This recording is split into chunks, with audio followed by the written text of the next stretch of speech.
Salut à toutes et tous, bienvenue sur Web Girondin pour les tops et les flops. Je suis ravi de vous retrouver après une victoire 2-0, 2 matchs, 2 clean sheets, 4 points de match. Qu'est-ce qu'on pouvait demander de mieux pour commencer ce début de saison? Peut-être de victoire, mais bon, il ne faut pas être trop gourmand. Donc nous allons regarder ensemble les tops et les flops de ce Angers-Bordeaux, avec tout d'abord la composition d'équipe de Jean-Louis Gasset. Costil dans les buts, Sabali, Benito en défenseurs latéraux, Koscielny et Paul Bass en défenseurs centraux. On a une paire de récupérateurs composés d'Otavio et de Thomas Basic. On a ensuite Wang, Nicolas Depréville, Oudin et Maja.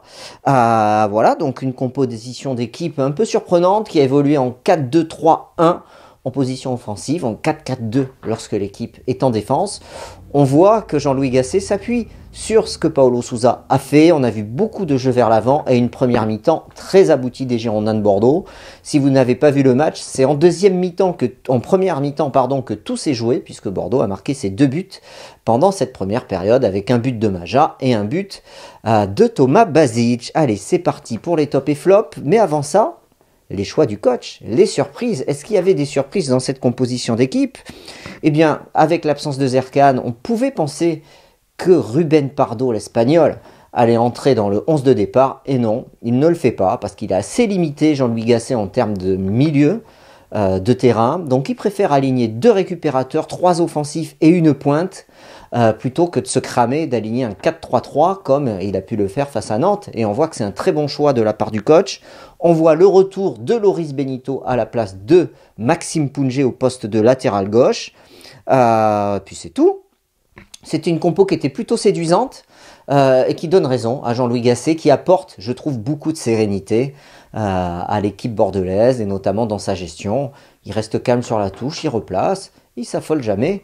Et l'équipe, et on a vu des joueurs qui se sont, on peut le dire, dépouillés sur le plan défensif. Il y avait beaucoup d'abnégation et de détermination de la part de toute l'équipe. Allez, Benoît Costil, un match propre, une parade à la 62e et un clean sheet, je l'ai dit en ouverture de vidéo. Voilà, du bon Costil, sérieux, appliqué, toujours présent, rien à ajouter sur son match, un très bon match. Youssouf Sabali, mieux que lors de son précédent match face à Nantes.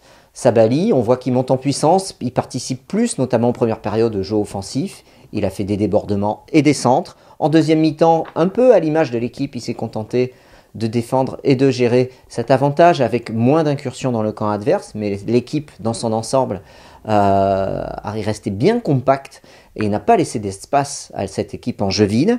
C'est un bon match pour Youssouf Sabali, et on voit qu'il progresse par rapport au match de Nantes. Loris Benito, alors il remplaçait Maxime Pounget qui avait fait un match correct face à Nantes le week-end dernier. Alors, un début de match un peu compliqué. C'est vrai que l'équipe, il y a eu un flottement pendant les 10 premières minutes.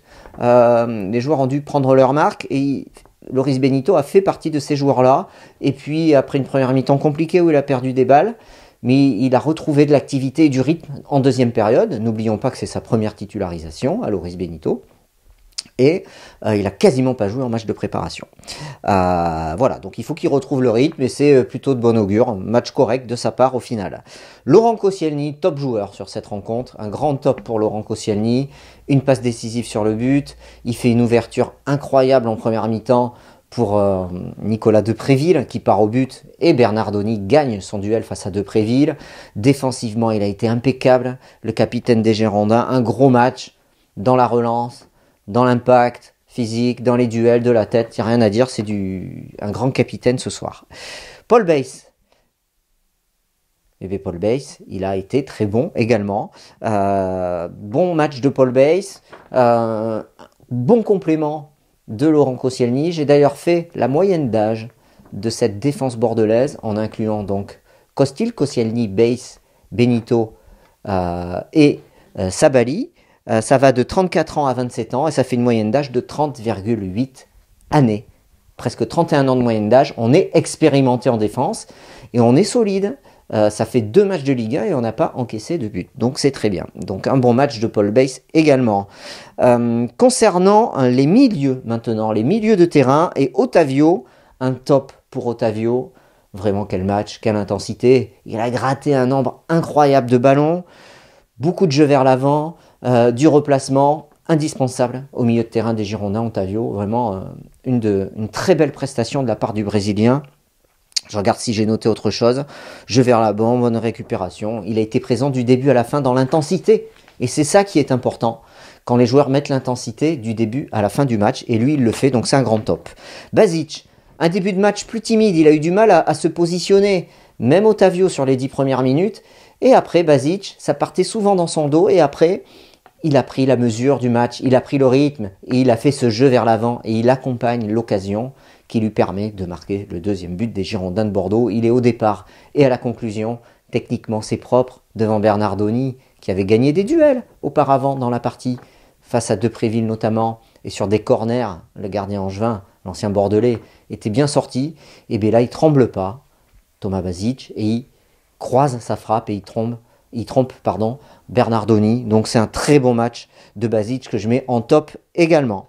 Wang, quelle activité pour le Sud-Coréen partout. Il s'est créé des bonnes opportunités en deuxième mi-temps. Manque de lucidité, il oublie un peu Brillant et il a un caviar de Houdin. Il fait une reprise de volée. Il la top un peu, donc elle arrive cadrée, mais il la top un peu, c'est dommage. Un très bon match de Wang qui a fait des replacements défensifs incroyables. Les joueurs de côté, Wang et Houdin, ils ont fait un travail défensif tout au long de la rencontre. Et heureusement qu'on a 5 changements, parce que ça permet à ces joueurs de souffler. En tout cas, c'est un très bon match pour Wang. Lui, il a été remplacé par Kalou à la 77e. Je n'ai pas grand-chose à dire sur Kalou, il a touché très peu de ballons. Je regarde si j'ai pas oublié 2 joueurs, non. Nicolas Depréville, une balle de but à la 12e, j'en ai parlé juste avant. Bernardoni gagne son duel. Il doit être plus tueur, par contre. Quelle générosité, quelle présence dans les duels, c'est il percute, on connaît son jeu, vous le connaissez le jeu de Depréville, il percute la défense, il leur fait mal, il permet d'obtenir beaucoup de fautes par son engagement physique et c'est un très bon match de Nicolas Depréville. Il fait mal à la défense adverse, il fait mal au milieu adverse, remplacé à la 77e minute par Ruben Pardo. Pas grand chose à dire sur le match de Pardo aussi, puisque Bordeaux se contentait à ce moment-là de jouer en bloc. Pardo a amené du liant dans le jeu également, qui a remplacé poste pour poste Depréville, Pardo. Donc il jouait assez haut, alors qu'avant, Pardo, on a l'habitude de le voir jouer plus en retrait. Rémi Houdin, gros travail défensif de Rémi Houdin. Complément parfait de Benito, beaucoup de solidarité avec Benito lorsqu'il était en difficulté. Il a été l'aider pour défendre. Il met un caviar, j'ai dit juste avant, pour Wang. En deuxième période, il défend énormément. Gros match, grosse générosité, grosse intensité pour Houdin. Je suis vraiment très content de sa performance. Un bon match pour lui. Maja, lui aussi, quel match défensif de Maja. On lui reprochait souvent, et Paulo Sousa lui reprochait de ne pas assez participer aux tâches défensives. Et bien ce soir, face à Angers, il a démontré qu'il pouvait le faire. Il est sorti à la 66e, il était cramé. Mais il a été omniprésent dans l'intensité, replacement défensif, attaque, et ce but de Renard encore, dans la surface, il est dans les 6 mètres, il la met au fond sur la remise de Koscielny. Voilà, du bon Josh Maja, un bon match de lui, avec une telle générosité qui est mise dans son match, il ne peut que faire de belles prestations. En tout cas, c'est très encourageant pour la suite, et puis il est buteur. Entrée de Brillant, Kalou, Pardo, j'en ai parlé, et Poungé en toute fin de match, pas grand chose à dire sur les entrants. Pour le coach, et bien le coach, on ne sait pas si en première mi-temps, en début de match, pardon, il y a une première feuille de match qui a circulé avec Otavio sur le banc, puis on a une deuxième. Ça nous a un peu trompé, en tout cas moi ça m'a trompé. On pensait avoir Pardo, après finalement on a eu Otavio, et on peut dire qu'il a très bien préparé son équipe, Jean-Louis Gasset, et c'est très bien préparé, pourquoi parce qu'au final, il s'aperçoit qu'il a que 3 milieux de terrain de disponibles, Basic, Otavio, Pardo. S'il les aligne tous les 3 d'entrée, il se met en danger. Donc qu'est-ce qu'il a fait? Il a laissé sa défense à 4, il a dit je vais m'appuyer sur 2 récupérateurs, 2 milieux relayeurs, qui sont Otavio et Basic, et garder Pardo en réserve. Et devant, par contre, je vais aligner un bloc de 4 joueurs, avec une pointe Maja, et avec sur un côté Wang et Houdin, et au milieu Depréville. Et ces joueurs ont énormément travaillé, et du coup, ça lui permettait d'avoir en réserve, selon l'effet de match, selon comment se passe la rencontre, la possibilité de modifier sa composition d'équipe. Voilà. Et ça, c'est très bien joué. Et on voit là, c'est la science, toute la science tactique que peut avoir Jean-Louis Gasset. Voilà. Donc, c'est un beau match du coach, pardon, également. Voilà. Bon, vous l'aurez compris, il y a pas mal de top, il n'y a pas de flop ce soir. Il y a une belle prestation collective et individuelle des joueurs. Vous aussi, dites ce que vous en avez pensé. Je vous donne rendez-vous pour le talk, lundi soir, 19h30, avec des invités, notamment Mathias Edwards de SoFoot, qui a fait l'interview d'Alain Roche il y a quelques jours. Il viendra nous en parler. Allez, salut à tous et à bientôt sur Web Girondin. Bye bye.